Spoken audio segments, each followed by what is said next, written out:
I'll take Wednesday. For reasons I can't. They're ready to play every day. Guys, obviously, I mean, you came back to make this happen.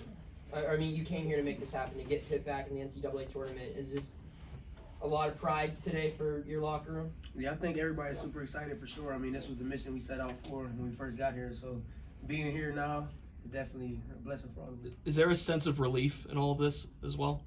I mean, the anxiety before was pretty extreme, so I guess you could say that for sure. What was the reaction like among you guys when you actually saw your name pop up on that screen? We was excited. Like we just talked about, is though all the work we didn't put in for this season, you know. Reason we came here was to get back here. So to see that everything we put in is finally going our way, it's good. You guys have made it a point this year to stay focused on everything that you can control, but after the loss Wednesday, you had nothing left to control. How hard is it to block out all the outside noise when you're just waiting? It was tough. I mean, because, you know, you had everybody calling, thinking, you know, like, when y'all going to play, who y'all going to play, will y'all make the tournament. So it just was good to finally see our names get called, and now we got relief, you know, just a little bit. Now it's time to get ready for our opponent. Guys, Jamarius was saying that you guys are happy, but kind of ticked off too. Like, can you describe what that feeling means, or what the emotion from that standpoint is? Yeah, I mean, it's no secret that we're in the first four, so that's something that we talked about as a group. You know, we want to definitely go out and make a point in that first game because we felt like we should have got a higher seed or something for sure.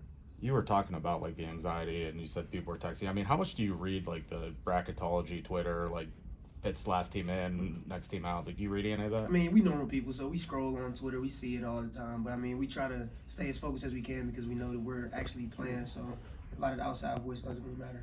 Greg, what have these last 3 days like? You know, aside from the anxiety, like Nelly said, about waiting to see what was going on, just dealing with the Duke loss, coming back and regrouping. What was these 3 days like in that scope? When it comes to the tournament stuff, I wasn't really worried about it. He was more anxious than me. We sat next to each other, so yeah, I wasn't as anxious. But after that loss, though, we just had to take it day by day because it's something that happened, something we got to learn from at the end of the day going into this tournament. So it's just a lesson, and we got to take it as that.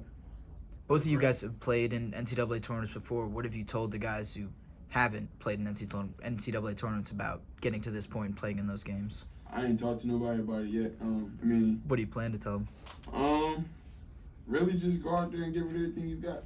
Just the same thing I would tell them before any other game. You know, you can't. I mean, of course, it's gonna be more pressure because what the game it is and the magnitude of the game. But I'll tell my teammates to go out there and do the same thing I've been telling them before every game.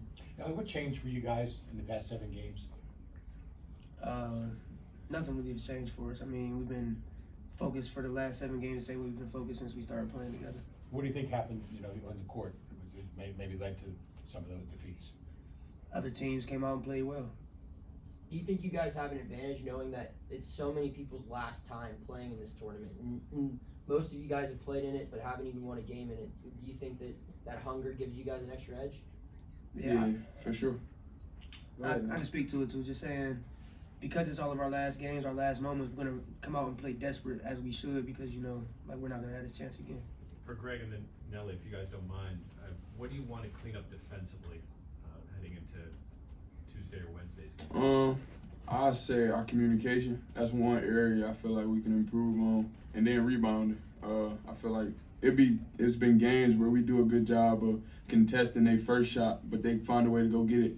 And that's not finishing our possession. So I feel like if we can keep doing a good job of defending the first shot that the team take, and then we clean it up and get the rebound, that just make our defense that much better. Nelly, you talked earlier this year about being the villains, being underdogs in the ACC this year, but now that you're on the national stage, Greg, I want to ask you, what do you want the nation to see? What do you want the identity of this Pitt team to be? Tough, gritty, discipline. Basically the same stuff we said we wanted to prove to everybody in the ACC. I feel like we did a good job of proving people wrong this year. Now it's just, now it's time for the next step, prove people wrong nationally. What do you guys have to fix with your defense so that you guys can get sharp again? Attention to detail.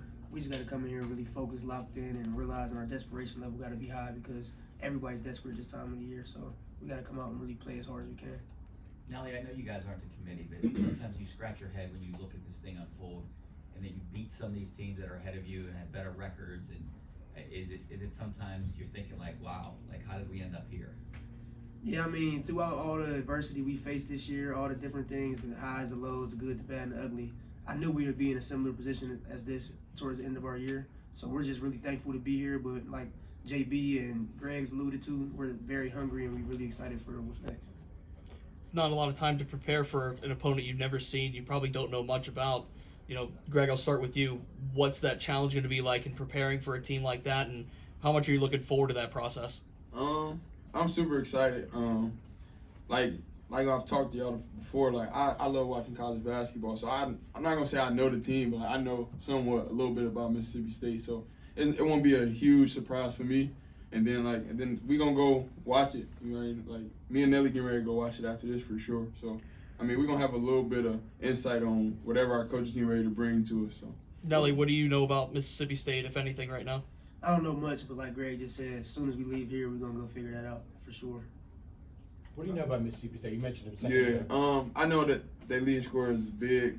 I don't know how to pronounce his first name, but Smith, Tolu. Yeah, so I know he's gonna get a lot of touches. He loves to, cause havoc on the offensive glass. So we know we got to keep him off basically, he's going to try to attack all our weaknesses that we had majority of this year. So it's gonna be a matchup. All right, thanks guys. Thank you.